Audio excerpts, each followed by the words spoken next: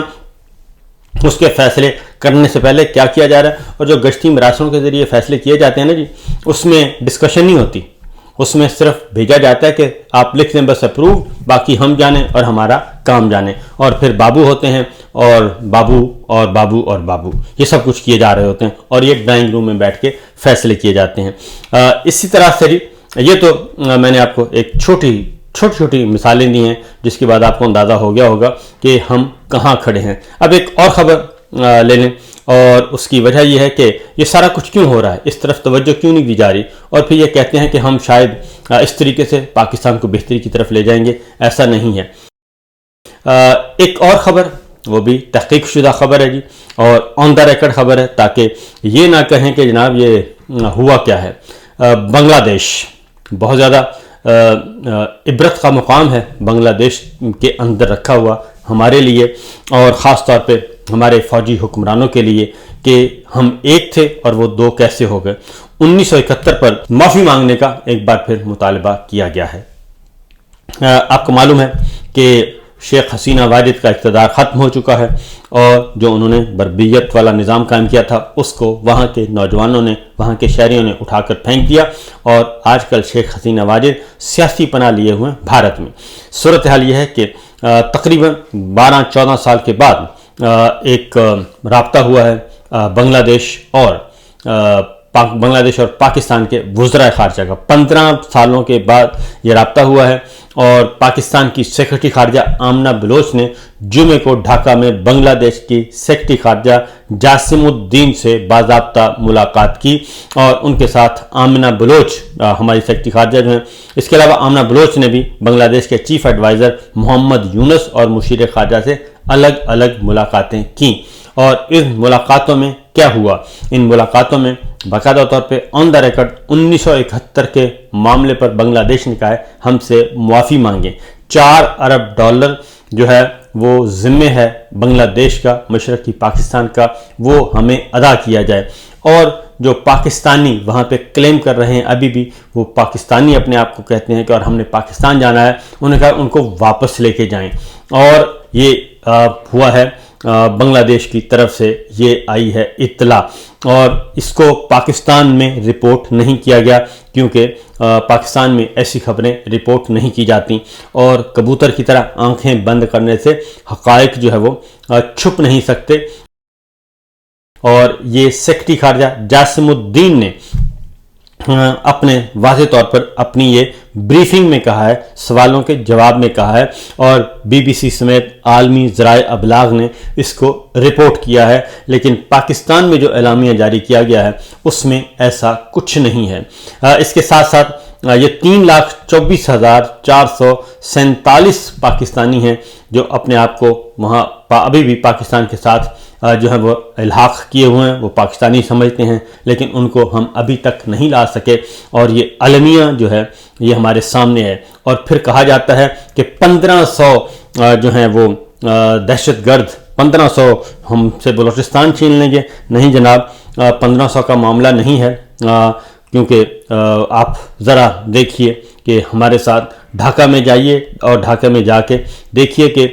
جب فسطائیت برپا کی جاتی ہے تو اس کا نتیجہ پھر کیا نکلتا ہے، اور حمود الرحمن کمیشن رپورٹ ہمارے سامنے ہے۔ تو یہ تو اپنے جگہ پہ موجود ہیں جی حقائق کچھ جو کہ ہمارے سامنے ہیں۔ اب ذرا آگے بڑھتے ہیں کہ پاکستان میں کیا ہو رہا ہے۔ کیا اصلاح احوال کی کوششیں کی جا رہی ہیں؟ بالکل نہیں کی جا رہی۔ عمران خان صاحب پر ملاقاتوں پر پابندی ہے، اور پاکستان تحریک انصاف سر فہرست ہے، اور ایک خاندان کو مسلط کرنے کے لیے پاکستان کے 70-80% عوام کو دیوار کے ساتھ لگایا ہوا ہے۔ یہ سادہ سی بات ہے جو کہ ان کو سمجھ نہیں آ رہی۔ آج بھی علیمہ خان صاحبہ جو ہیں وہ گئیں عدلیہ کا دروازہ کھٹکھٹانے۔ علیمہ خان صاحبہ، عمران خان صاحب کی بہنیں، وکلا، انہوں نے جا کے بتانے کی کوشش کی کہ جناب یہ ہماری بےعزتی نہیں ہو رہی، کرنل صاحب اڈیالہ جیل کے وہ ہماری بےعزتی نہیں کر رہے، jail superintendent, deputy jail superintendent وہ ہماری بےعزتی نہیں کر رہے، بلکہ وہ توہین کر رہے ہیں آپ کے احکامات کی۔ وہ اسلام آباد ہائی کورٹ میں آج عظمیٰ صاحبہ علیمہ خان صاحبہ، نورین خان صاحبہ یہ گئی تھیں اور ان کو بتانے کی کوشش کی، لیکن بدقسمتی سے جج صاحب جو ہیں انہوں نے کمرہ عدالت میں ہی آنے سے انکار کر دیا اور وہ آرام سے خاموشی سے نکل گئے۔ اور اب علیمہ خان صاحبہ نے کہا ہے کہ اب ہم روزانہ جیل جانے کے بجائے ادھر آیا کریں گے اور ان سے پوچھیں گے کہ جناب آپ کے احکامات ہیں اور آپ کی اتھارٹی ہے، آپ کے فیصلوں کو بھی وہ ردی کی ٹوکری میں ڈال رہے ہیں، اور کچھ نہیں، کم از کم کوئی توہین عدالت کی کارروائی ہی کر دیں، وہ نوٹس ہی ایشو کر دیں، اپنے فیصلوں پر عمل درآمد کروا لیں، تاکہ کچھ نہ کچھ تو آپ کا بھرم رہ جائے، آپ کی عزت رہ جائے۔ یہ اب ہماری عزت کا سوال نہیں ہے، یہ آپ کی عزت کا سوال ہے۔ علیمہ خان صاحبہ نے کیا کہا اور ذرا سنیے جی۔ اب یہ دیکھ لیں کہ چیف جسٹس سپریم کورٹ نے کہا سلمان صفدر کو، کیونکہ انہوں نے عمران خان کے ساتھ جا کر اپنے کیسز کے بارے میں ان سے مشاورت کرنی تھی، اور کیا ہوا، چیف جسٹس سپریم کورٹ کو بھی سپرنٹینڈنٹ جیل کچھ نہیں سمجھتا، تو اگر آگے سے پھر سپریم کورٹ کے چیف جسٹس ان کو کوئی توہین عدالت بھی نہیں لگا رہے۔ یہاں پہ ہم روز جا کے کھڑے ہوتے ہیں، توہین تو عدالت کی ہو رہی ہے، توہین عدالت کی ہو رہی ہے۔ اور اس کے بعد انہوں نے ایک اور بات کی، انہوں نے کہا جی کہ ہم گئے اور جج صاحب کمرے سے نکل کے چلے گئے، سنیے ذرا۔ اب نے ان کو اٹھا کے پھینک دیا، آپ کیا بتانے کی کوشش کر رہے ہیں؟ تو آج ہم جج کی سپورٹ نہیں کریں گے، جج کو جا کے نہیں کہیں گے کہ آپ دیکھیں ڈر کے نہ بیٹھیں، ہم اندر آئے، جج صاحب پیچھے سے نکل کر چلے گئے، آپ اتنی ہمارے سے بات ہی کر لیتے، ہماری بات سن لیتے۔ تو سیکرٹری جو ان کے ہیں انہوں نے آ کے سنی ہے، تو ہم تو یہاں روز کھڑے ہوں گے، جج صاحب کو ہم سپورٹ دے رہے ہیں، پاکستانی ہیں، ہم حقدار ہیں انصاف کے، ہمیں ان سے مشورہ یہ ہوگا اگر ہم انصاف پاکستانیوں کو نہیں دے سکتے تو گھر چلے جائیں، لیکن فی الحال ہم ان کو سپورٹ کریں گے۔ اچھا علیمہ خان صاحبہ یہ بتائیے کہ ماضی میں ہم نے دیکھا تھا کہ زرتاج گل صاحبہ کو جب انصاف نہیں ملا۔ اب ذرا ایک اور بات سنیے جی، اور وہ کہہ رہی ہیں علیمہ خان صاحبہ کہ ہم تو سڑک پر بیٹھے تھے کل، پرائیویٹ سڑک پر نہیں بلکہ پرائیویٹ بلڈنگ میں بیٹھے تھے جہاں سے پولیس ہمیں اٹھا کر لے گئی۔ میں کہ اگر آپ کو ہم ایک بلڈنگ میں کل بیٹھے ہوئے تھے، ہم سڑک پہ نہیں بیٹھے کہ جی انہوں نے کہا دفعہ 144 لگی، ایک بلڈنگ خالی انڈر کنسٹرکشن تھی، ہم اس کے اندر بیٹھ گئے۔ پولیس ایک پرائیویٹ بلڈنگ کے اندر داخل ہوئی ہے اور ہمیں انہوں نے کہا آپ یہاں سے نکلیں گے، اور ہمیں وین میں بھر کر راستے میں کھانا کھلایا اور بیابان میں سڑک پہ چھوڑا۔ آپ سوچیں کہ پولیس کتنی جرت میں ہے کہ آپ کے دو آئینی ہوتے ہیں، opposition leader Punjab assembly, opposition leader national assembly, کروڑوں لوگوں کے نمائندے ہیں یہ، اور آپ نے ان کو اٹھا کے پھینک دیا، آپ کیا بتانے کی کوشش کر رہے ہیں؟ تو آج ہم جج کی سپورٹ نہیں کریں گے، جج کو جا کے نہیں کہیں گے کہ آپ، یہ سچویشن ہے، یہ صورتحال ہے، اور ججز کے فیصلوں کی یہ توہین کی جا رہی ہے، اصل المیہ یہی ہے۔ دوسری جانب جو 9 مئی کے آڑ میں جو ظلم و ستم کیا جا رہا ہے اور ان کی اس وقت حالت زار کیا ہے، میاں عباد فاروق صاحب کل اپیئر ہوئے، کورٹ میں ان کو لایا گیا، تو میاں عباد فاروق صاحب کیا کہتے ہیں اتنی زیادہ صعوبتیں برداشت کرنے کے بعد بھی، ذرا سنیے۔ میری جانیں قربان، میرا سب کچھ قربان، میرے لیڈر پہ میرا نفس بھی قربان، میرا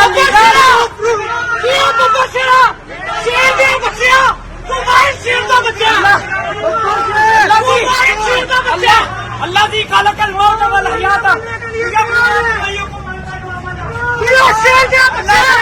زندگی اور موت کا امتحان بنایا لوگوں عمران خان، زندگی اور موت کو اللہ تعالیٰ نے امتحان بنایا ہے، اور انہوں نے کہا کہ عمران خان صاحب جو ہیں انہی کے پاس ہے مسائل کا حل، اس کے علاوہ اور کچھ نہیں۔ ایک اور خبر، چیف جسٹس یحییٰ آفریدی صاحب اتوار کو 5 روزہ دورے پر چین روانہ ہو رہے ہیں۔ جسٹس امین الدین خان اور جسٹس شاہد وحید بھی چیف جسٹس کے ہمراہ ہوں گے، اور ان کی عدم موجودگی میں جسٹس منصور علی شاہ صاحب